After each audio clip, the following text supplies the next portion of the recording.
Welcome to Empowered by AI, the podcast for women entrepreneurs ready to harness AI to take their businesses to the next level. I'm your host, Michelle Muncy-Silva, founder of Innovative AI Studios. You may have left corporate life to start this entrepreneurial journey, but you don't have to go it alone. Here, you'll find a supportive community of like-minded women and an invaluable thought partner each week, as my guests and I share actionable insights you can use right away. So let's dive in together. All right. So I wanted to bring our friends in on this here because I don't want anybody to feel like they're coming into the middle of a conversation. We had an interaction on LinkedIn that I absolutely loved. And Deanna, you had put a quote in, and I'll read the quote. Okay. Technology will never replace great designers, but great designers who embrace technology will replace those who don't.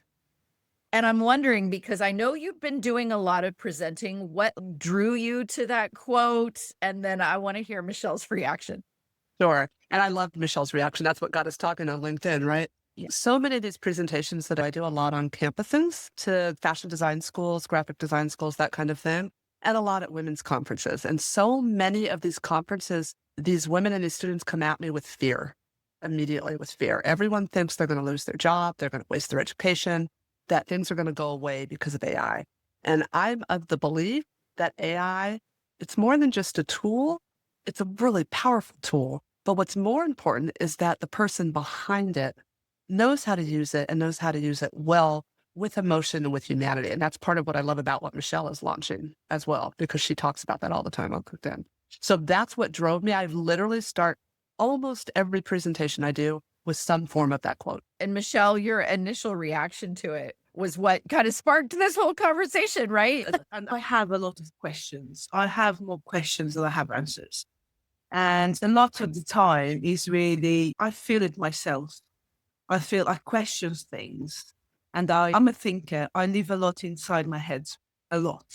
And I argue with myself a lot, which is really bizarre. But I do that. Because I am not here to police anyone, and I'm not here to tell people you're wrong.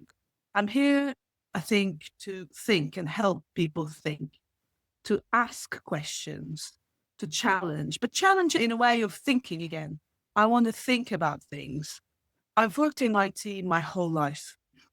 So you have IT around you, and you find yourselves every single aspect of your life is IT, and you don't question it anymore.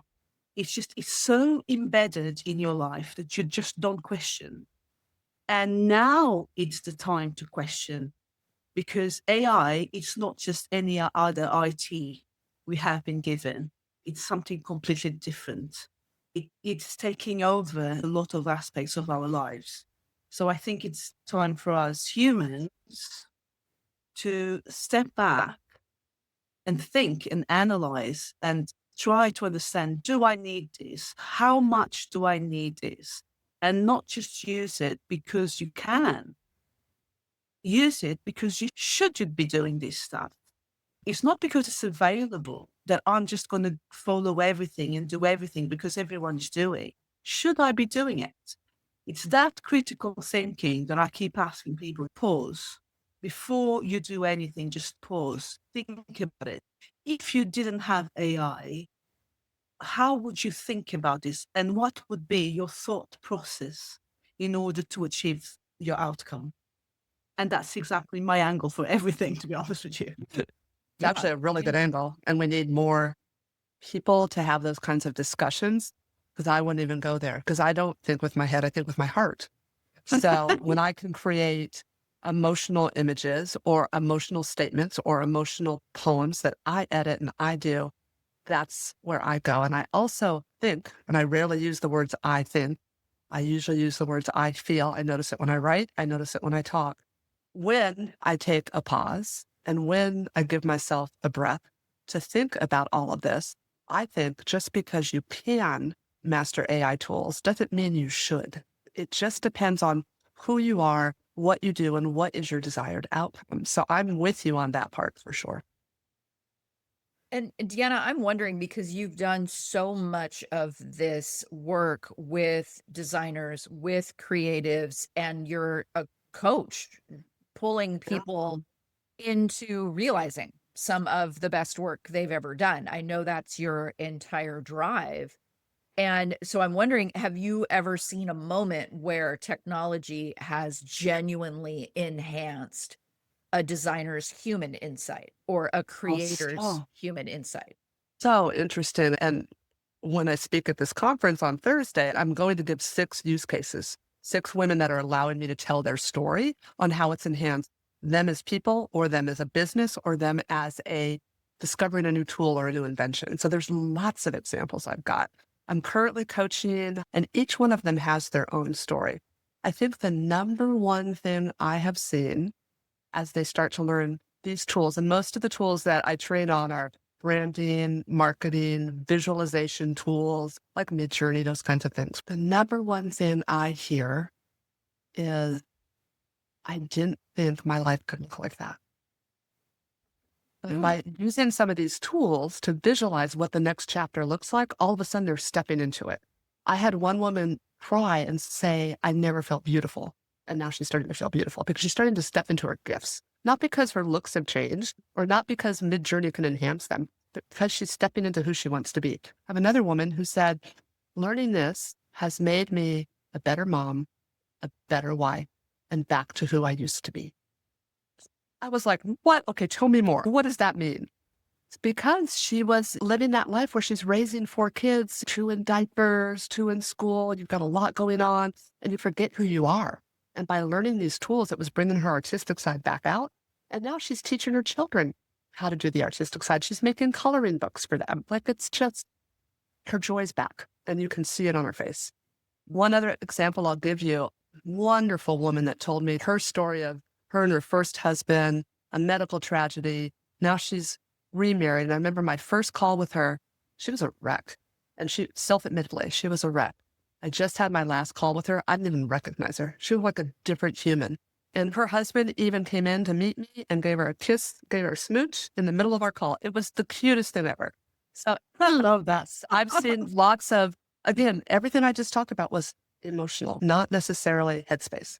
And Deanna, I think I mentioned that a number of times, is that dopamine effect of doing this stuff. Even just creating images, it makes you happy. It does make you happy. And suddenly you have a medium there where before you have all these ideas in your head, but you didn't know how to express them, how to put them out there. And now you can. And that is amazing. And that is great. And that is exactly how people should be using it. What people should not be doing is just doing anything for the sake of doing it. Because I have this tool and I can just create a million things. I'm just going to do that.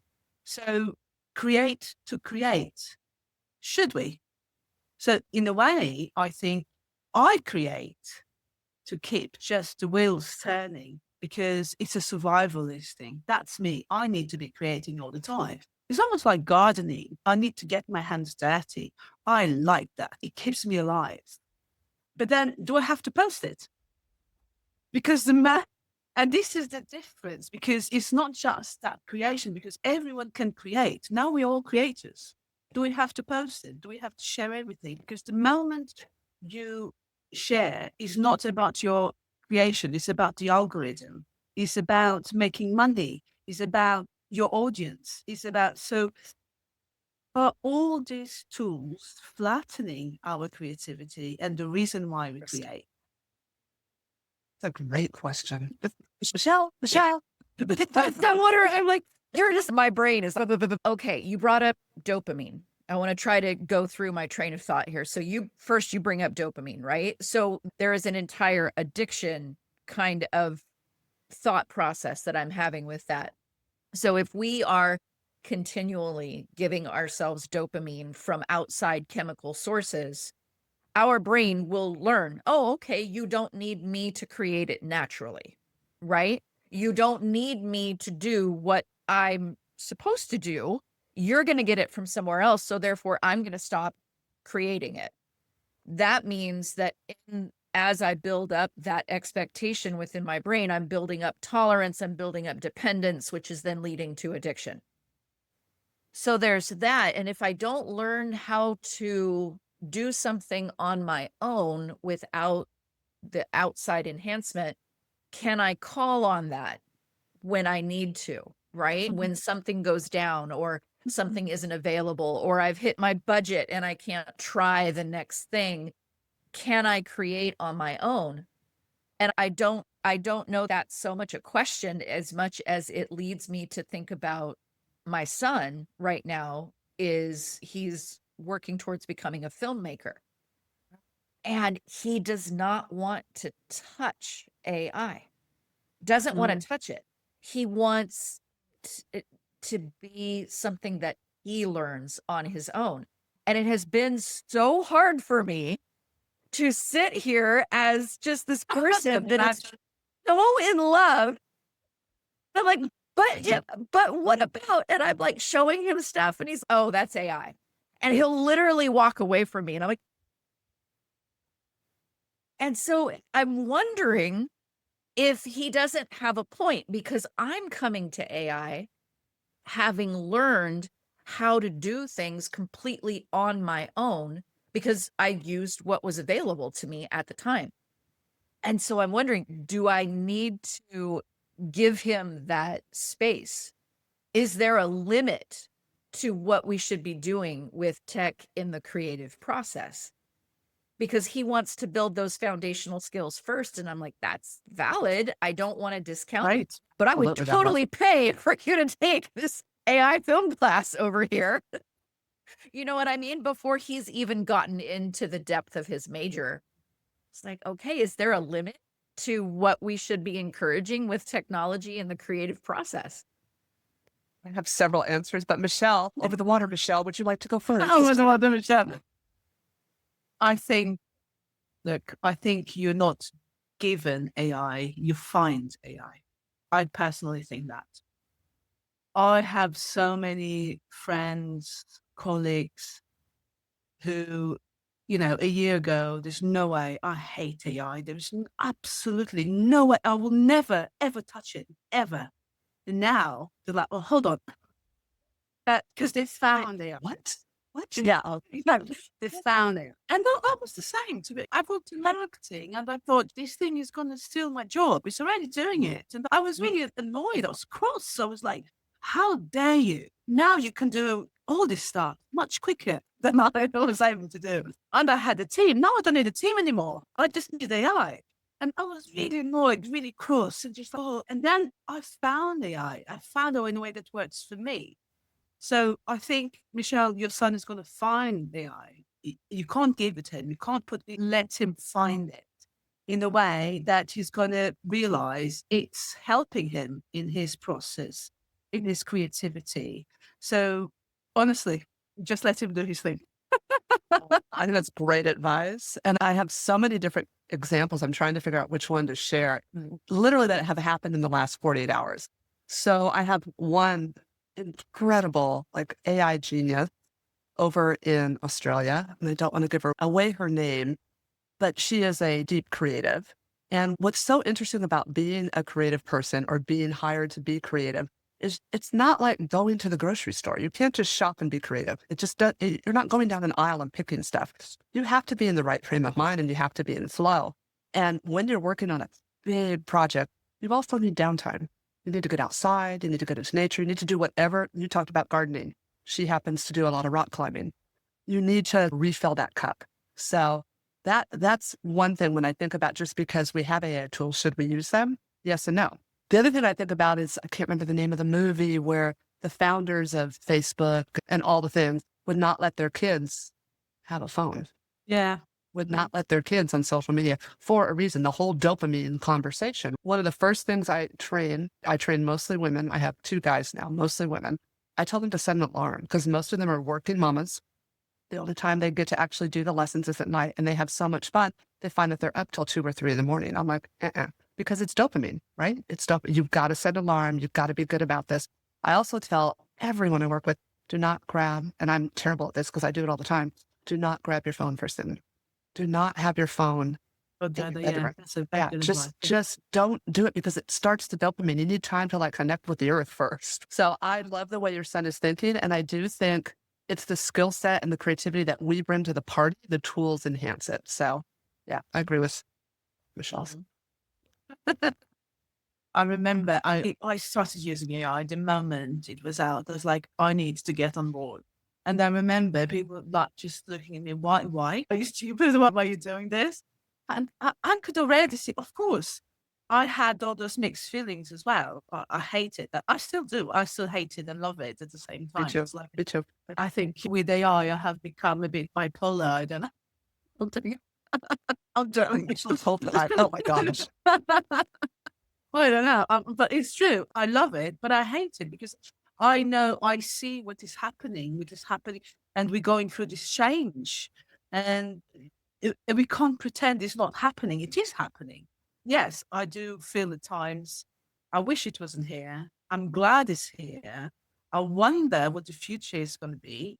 I'm hoping for a completely different future, completely different way of learning, how people are going to learn in the future, not in the same traditional way that I've learned and you learned, our parents, grandparents, which actually the way I've learned is exactly the same way my parents and my grandparents learned. So it's time that we break that cycle. Learning is not the same anymore. We are bombarded with information. My children, I have two girls, 15 and 12 years old. They are so intelligent. When I was at that age, I think I was still playing with Barbies. Honestly.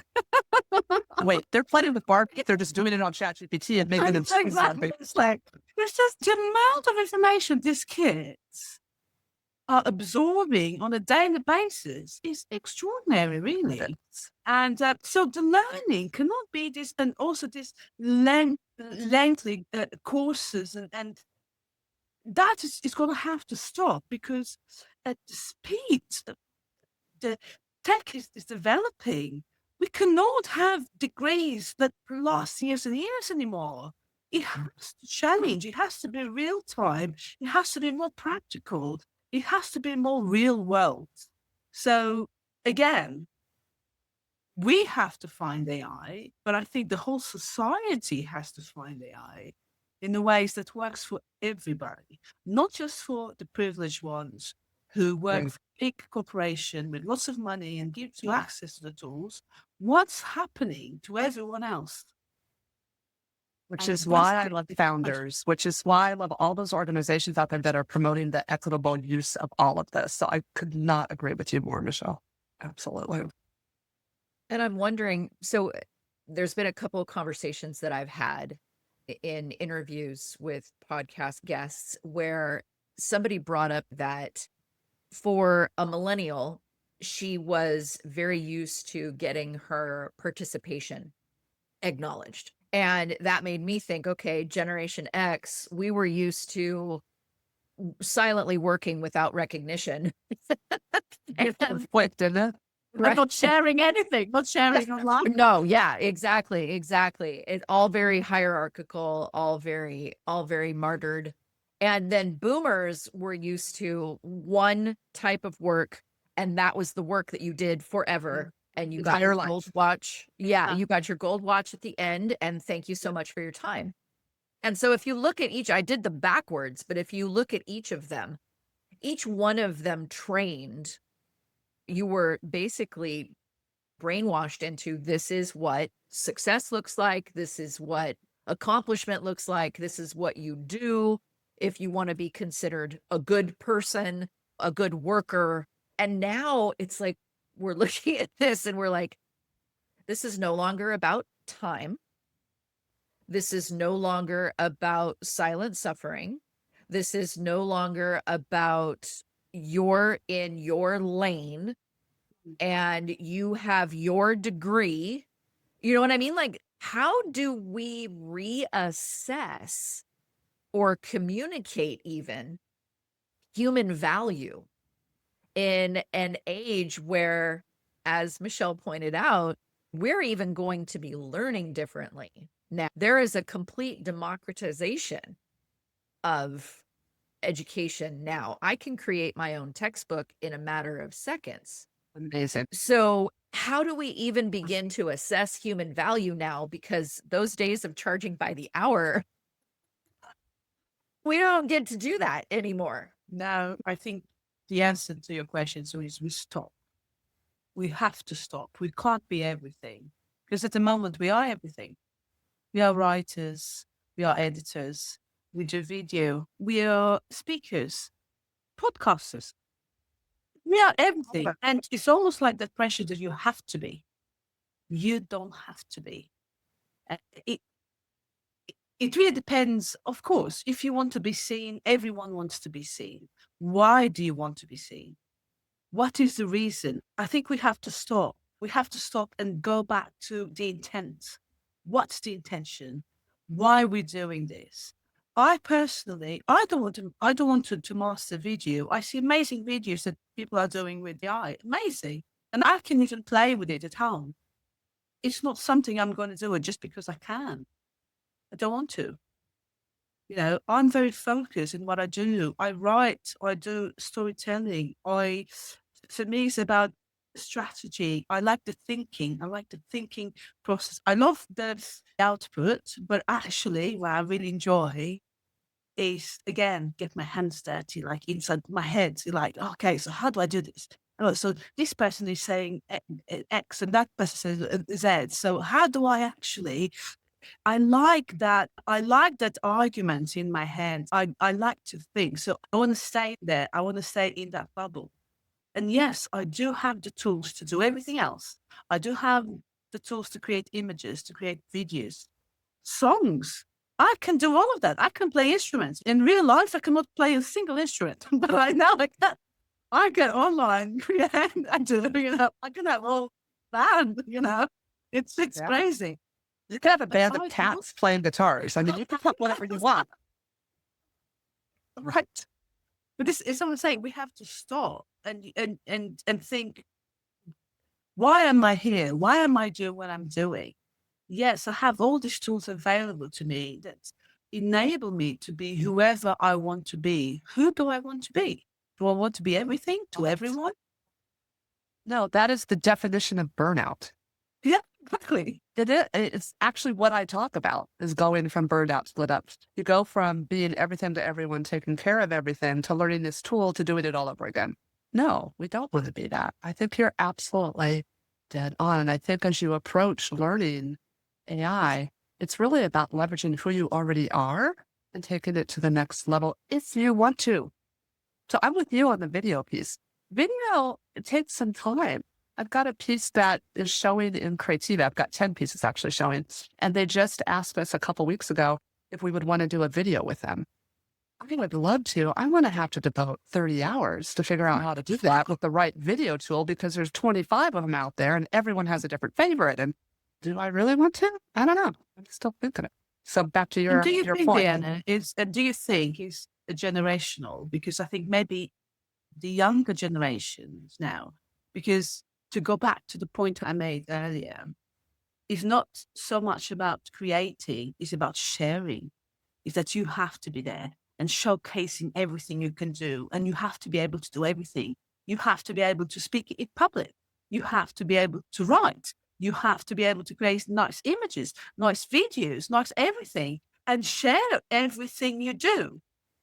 And anxiety is through the roof, right? And anxiety is through the roof. So yeah, I agree with you. We need to back up and just take a breath. Let's just take a breath and figure out individually.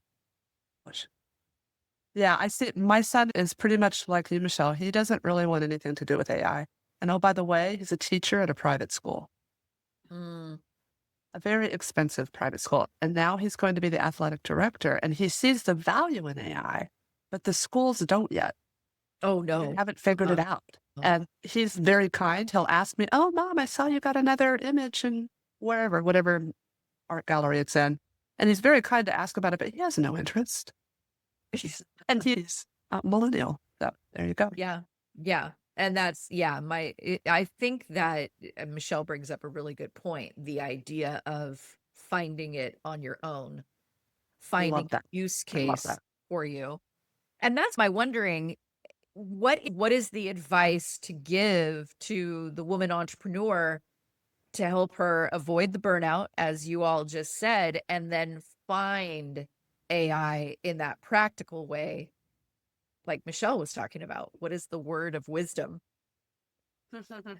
Look, I'm going to be a bit cynical here. About you, Michelle. I think we have to start to acknowledge that most workflows and the way we work aren't built for women. They're not. They're built for factories. They're built for people who don't have responsibilities outside their work. And women have a lot of other things to deal with. So it's not really built for us. It's built for systems that flavor efficiency rather than a nuanced approach to life, because life is not A, B, C. Life is A, Z, H, M, O. Yeah. Life is like beta. Yeah. That's how life is. And I think we women, we understand that very well because we live it. And when people put all these frameworks and plans in front of us, that it's a structure. You go from here to here. It doesn't really work. It's academia. It's beautiful. It's nice to have those things in your hands, but you need to then be able to translate that into real life. How am I going to apply this? How am I going to actually integrate this into my living, my life, my kids, my cats, my dogs, my husband, my ex-husband, my lover? It doesn't matter. Because there's lots of stuff going on. Look at that. So it's not, I think, especially for women, and this is why women need to be at the forefront of this, to give that nuance to actually, it's not, there's a lot more to this, that it's not just, here it is. I'm handing over to you now, this AI tool, go and do your thing. But by the way, when you're doing your thing, at the same time, it has to be aligned to this and that. And you're just like, okay, how do I do that? You can't. We have to be there right at the beginning and build this from the foundation, build the foundation, have these conversations, understand how this is going to impact our lives. How can it help us? Not help us just by creating pretty things, but help us. I remember there was a post going around a few months ago. Someone has written something along the lines that I don't want AI to do my job, but I want AI to do my branding or something like that. Yep, Yeah, I remember that one. yeah, that's exactly it. Because that one. I'm talking to you guys now, but I do have a lot of laundry. I need to. Yeah. Now My with files, It's almost as tall as my lighting. Yeah, But know that feeling. There's a lot going on. So where is that AI going to sit into my life apart from You work? know, it's funny that you said that, because you took me back to one of the first conferences I spoke at, and it was a women's conference in Florida. And there were a lot of super intelligent, intellectual PhDs, like just a lot of really wonderful businesswomen, inspiring women. And I was on a panel there, and I decided to take it a completely different route, like what you just said. And I talked to them about, oh, by the way, AI creates my grocery list for me. AI plans my vacation for me, because I don't have the time. I was swarmed afterwards. The one question that I was asked by one of the audience members, the last audience member, said to me, how did you learn this at your age? I really burst out laughing. And then she said, wait, I'm sorry. You've just inspired me to learn this at my age, which I thought was absolutely beautiful. I have male friends too, same thing. It's helping them plan their vacation, their anniversary, their birthday. There are very practical uses for it. You just have to know where to start. You're right. I don't want it to create my next marketing strategy. I want it to enhance my next marketing strategy, but I want to be the creator of it. Yeah, for sure. And you should have in account who you are and your Right. struggles in your life. Because again, so far, we have been handed all these strategies and methodologies and frameworks and workflows designed mostly by men, right? And it's true. Sure. Yeah. So You could see that in the imagery as well. I have nothing against men. I love them. Nothing against- But what I'm saying here is, no, we have a huge opportunity. We women have a huge opportunity. And it's not just about drawing nice pictures. It's actually saying, no, you know what? I want to have a conversation about this. I want to be able now, today, to shape this, not in 2 years' time or 10 years' time, but it's already shaped. And now we have to fix the mess that's been done. I don't want to be fixing anything. I want to build now. Yeah, I was going to say V2, V3, V4, whatever. But yes, I'm right there with you. Exactly. That's why I adore you and I adore Michelle and I adore She Leads AI and She Is AI and Secret, like all the things that are, all the women that are coming out of the woodwork to try to build something and try to make something next level up. It's about, you know what, reclaiming our voice. I think we don't need to be given a voice because we have a voice. We need to reclaim our voice and say, no, this is the time now. We have an incredibly powerful tool, not just for myself, but for my children, for my daughters, for their generation and for their children. And I would love to know that I helped shape their future because it's going to have a huge impact in their lives. Love it. Yeah. Spoken so well. Love it. Is it not? Is it not for us to take an active part in the conversation? For sure. And sit on the boards. Why are there not more women on these boards? What is going on with that? And get more funded. Why aren't 3%, I believe, is the number? 3% are getting funding that are women. That's all got to change. It starts with us, ladies. So let's do it.